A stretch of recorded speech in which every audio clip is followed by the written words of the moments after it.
Hey, everybody, it's Eddie from Tokyo. This is your cryptocurrency update from Japan. We're in the second day of a two-day blockchain conference. It's pretty big here in Tokyo. It's in the southwest portion of the city in an area called Meguro. And I'm going to wait till tomorrow to cover it because there are just so many speakers, including SBI. They are there with the representation of Mr. Okita. I want to give a chance to have all the media outlets cover what has been said before I dive in, but no doubt there is going to be a lot of information coming out of this. What's really interesting to me is that they chose my favorite place in all of Tokyo for the venue. Yeah, when I want to go escape, I go to Gajoen. Recently, somebody on Twitter reached out to me to have coffee, and I told him, this is the place we are going to so that I can introduce you to one of the most tranquil, beautiful, lovely hotels in all of the city. So I find it interesting they went there. It is definitely worthy of a fluff story in the future. Okay, first though, I want to talk about the Arab Times. They had an article that came out on October 2nd. This article was in the business section. Now I want to quote from the article. It says, SWIFT, the bank-owned messaging system, has been testing Ripple to settle payments and has so far been pleased with its speed and lower cost. Still not ready for mainstream. So who wrote this article? Because I am always, a little skeptical of any media outlet. You just don't know who is behind spreading this kind of information. In this case, it happens to be Tariq Al-Rifai. And I'm sorry, Tariq, if I said that a little bit strange in my pronunciation.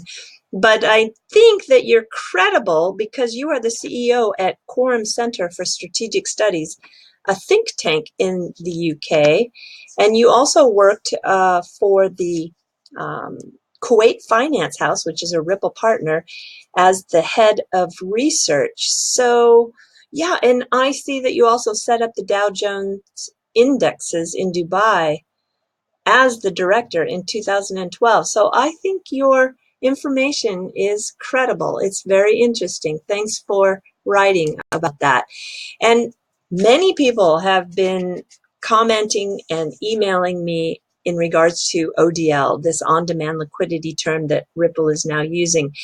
Here you can see on the Ripple website, which has been recently redesigned, which I'm kind of surprised nobody's paying attention to this. This, to me, this workflow, this schematic is so interesting.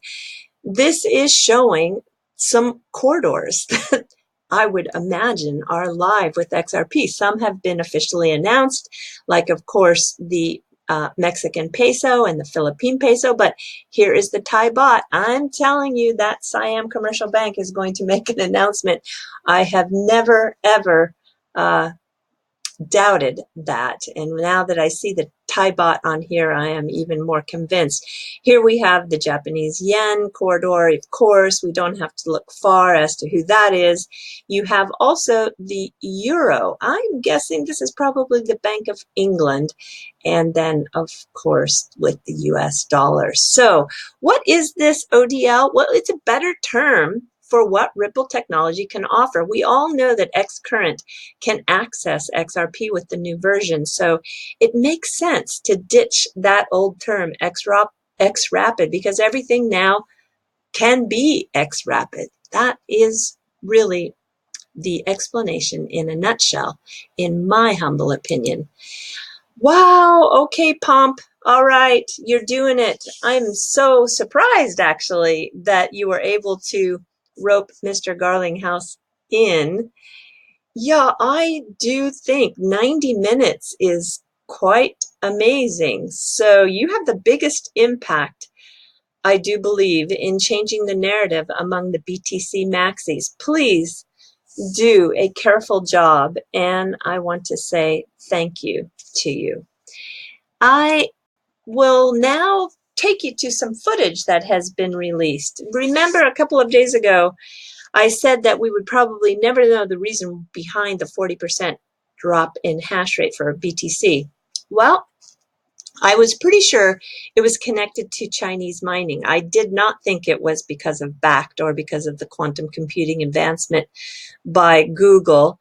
And you can see here the footage has emerged, and there is 10 million. Oh, it's loud. So sorry for those of you with earphones on. $10 million worth of mining equipment went ablaze at Inosilicon, which is a mining facility. It's a Chinese-based operation. I do believe this is the cause. Okay, has anybody noticed? Has anybody noticed? Regulation is happening. Yes, today, yesterday, and what about tomorrow? So the news today is Saya. That is a project that actually I was into that project in 2017. This is the second project to receive and enter into a settlement agreement with the SEC. So we're moving, and don't don't pay any attention. Just forget all those other voices that are trying to be experts on clarity. The buck stops with the SEC. Are you worried about it? Forget it. Forget it. Worst case scenario, a settlement, which I don't even think is going to happen. But should it happen, well, then be done with it and move on. Just keep on building, Ripple. And Stellar, I want to make sure that all the Stellar holders take notice to this. Stellar Development Foundation is proposing adding to the network at a rate of 1% each year more XLM tokens. So please be aware of that.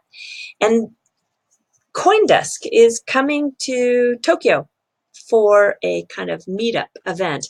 I'm going to participate. And when I do participate, I'm going to bring that content exclusively to the On the Chain channel. I think I introduced this a couple of days ago. I'm just one of the first 8 contributors. There is going to be a growing list of contributors. The way it was described to me are the people behind this want to create something very similar to a Bloomberg. So I will do my best to bring exclusive content in the way of interviews, and I think I'm going to use this CoinDesk event as the first opportunity. So Brad Kimes is up to a lot these days. He's raising money, so you can go fund him. They are, he and Dustin Plantolt. Wow. Plantolt? Yeah. Sorry, Dustin. They're working on a new crypto documentary, and that's kind of exciting. And I hope they have great success for their project. They also recently just released 9 hours ago an interview where they talk about their project, and they had Roger Ver as a guest. It's good. So I'll put a link to it in the description below. And this, The Verge, oh my gosh, they obtained 2 hours of leaked Facebook meeting with employees. This is really the Facebook from the inside. Oh, wow. Some of the highlights. Well, when Zuckerberg talked about the potential that the government is going to try to break them up, he says that they're going to go to the mat and fight. He also laughs at Twitter because he thinks that it's kind of ridiculous that in comparison, Facebook has invested more in safety than the whole revenue of Twitter's company. And he is not planning on going to show up at every hearing. So what I see, though, most worrisome for him is he has a mole. He's got a person that is not loyal to the company, and that's got to be a bad feeling. Trust has been destroyed with this leak, and I think the dynamics of the culture from within are forever changed. This is a wonderful format, too, that The Verge did. They pulled out some of the text, and then you can listen to the actual audio. Like Elizabeth Warren, who thinks that the right answer is to break up the companies. If she gets elected president, then I would bet that we will have a legal challenge, and I would bet that we will win the legal challenge. So if you are interested in just pulling out the snippets, The Verge does that for you. If you want to read the whole entire transcripts, you can do that as well. Okay, everybody, I'm moving to the fluff. We are going to talk about moles in the way of ninjas, which is often called Shinobi here in Japan. And they were the covert agents in feudal Japan, appearing first in the 15th century as mercenaries. And they went as far as being trained. Of course, now they live through legends and folklore, but it wasn't only men. I want to let you know that women also were employed, and they were called kunoichi. So most of those that did this job were recruited from the lower class. Yet Japan was very class oriented at that time. And in particular, the training took place in remote mountain villages. One famous area is in Mie Prefecture. The daimyos, which were the powerful rulers of various regions around Japan, they employed them. And I think at that time, for 300 or 400 years, they were very busy. Now, there is a founder of the martial arts that was originally used to train these ninja in Tokyo, just north of Tokyo, about 20 minutes north in Chiba. And it is a place that you can, as a foreigner, when you come visit Japan and stay near Tokyo, Masaki Hatsumi will let you participate in his dojo, and they have these really great training sessions. This is his logo. This top one is Mu or Bu, depending on the combination it's combined with, that change or the pronunciation will change. And the bottom one is Kami or Jin. So this top is warrior, and the bottom character means God, mind, or soul. So that is the logo. This is the leader. He is a real maverick. He's 87 years old now. He's really quite charismatic. And you can see that his sessions are really full. They're full from every corner of the world. And when you learn these techniques, one of the most important things he teaches is not to reveal your technique. So in using these techniques, you have to keep it hidden. And I think the Bujinkan organization is one you might be interested in visiting when you come here. And here is a video that I will also put a link to down in the description. You can actually see the class that he has for foreigners. Opponent punches and you're controlling everything. Don't do it with the feeling of pushing the spikes in. Everybody tries to do it that way. Use your body.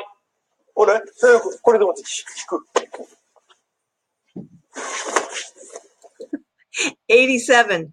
Wow, this is just from January 2019. So if that is of interest to you, I'll put a link in the description. You can investigate and possibly participate. Look how full it is. Look at that. Look at that. Very, very popular.